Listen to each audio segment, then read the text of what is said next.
आदाब, नमस्कार, सलाम, सत श्री अकाल, जय हिंद साथियों। आप सभी ने तो देखा होगा बिहार की घटना, किस तरह डॉक्टर नुसरत परवीन का नीतीश कुमार जी ने जब सर्टिफिकेट दे रहे थे उस दौरान किस तरह उनके हिजाब को खींचे। तो मैं एक मुस्लिम महिला हूं और मुझे फक्र है अपनी मुसलमान होने पर, और मुझे फक्र है हिजाब पर, मुझे फक्र है अपनी आइडेंटिटी पर।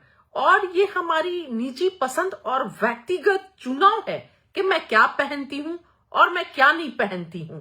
और हमारे देश के संविधान ने हमें ये इजाजत दी है, और आर्टिकल 25 ने राइट टू रिलीजन भी हमें दिया है। तो ना नीतीश कुमार जी बिहार के चीफ मिनिस्टर, ना देश का प्रधानमंत्री, कोई किसी को भी ये अधिकार नहीं है कि वो किसी भी महिला के सर से दुपट्टा हटाए, किसी महिला का नकाब छीने या किसी महिला का घूंघट को उठाए। बहुत ही घिनौना, शर्मनाक, और जितने भी कड़े से कड़े शब्दों में इस बात की निंदा की जाए वो कम है। बहुत ही अफसोस है कि आज देश कहां पहुंच चुका है। और आदिकाल से, हमेशा से एक बात हम बोलते आए हैं कि जिस घर में महिलाओं की सम्मान होता है वहां पर देवता वास करते हैं। हमेशा से भारत का एक विचार रहा है, यत्र यत्र नार्यस्तु पूज्यन्ते रमन्ते तंत्र देवता। उस घर में देवता का वास होता है। लेकिन आज सोचिए कि नारियों की क्या हालत हो गई है कि बुर्के को हटा दिया जा रहा है, कहीं पर छोटी बच्चियों का बलात्कार होता है, कभी कहीं पर लड़कियों को छेड़ा जाता है, नहीं स्कूल कॉलेज में बच्चियां सुरक्षित है, कहीं भी नहीं। क्योंकि इस तरह की मानसिकता को सत्ता में बैठे हुए लोगों के द्वारा बढ़ावा दिया जा रहा है। नीतीश कुमार जी ने तो हिजाब को खींचा, बहुत अफसोस की बात है। लेकिन उसके बाद से संजय निषाद और गिरिराज सिंह का जो स्टेटमेंट आता है वो बहुत ही दुखदाई है। और देश में जो महिलाओं के खिलाफ अपराध बढ़ रहे हैं, इन सभी को और वो बढ़ावा दे रहा है।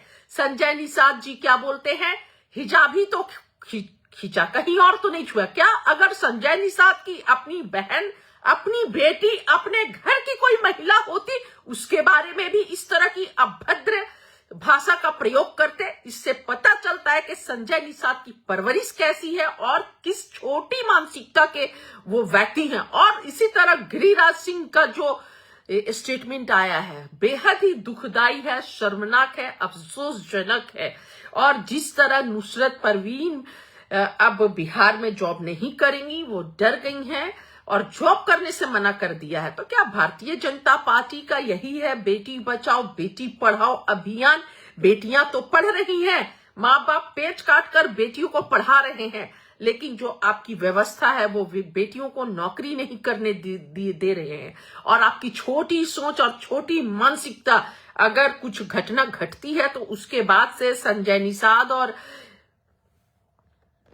गिरिराज सिंह जैसे छोटे सोच कीड़ा लगे हुए मानसिकता के लोग जो बचाव करने लगते हैं, तो बहुत अफसोस है। ये वही विचारधारा दिखाता है कि बिल्किस बानो के 11 बलात्कारियों को फूल माला के साथ वेलकम करने लोग चले जाते हैं और वो बताते हैं कि उनके अच्छे जो उनका व्यक्तित्व था या फिर अच्छे बिहेव के वजह से उन्हें छोड़ दिया गया।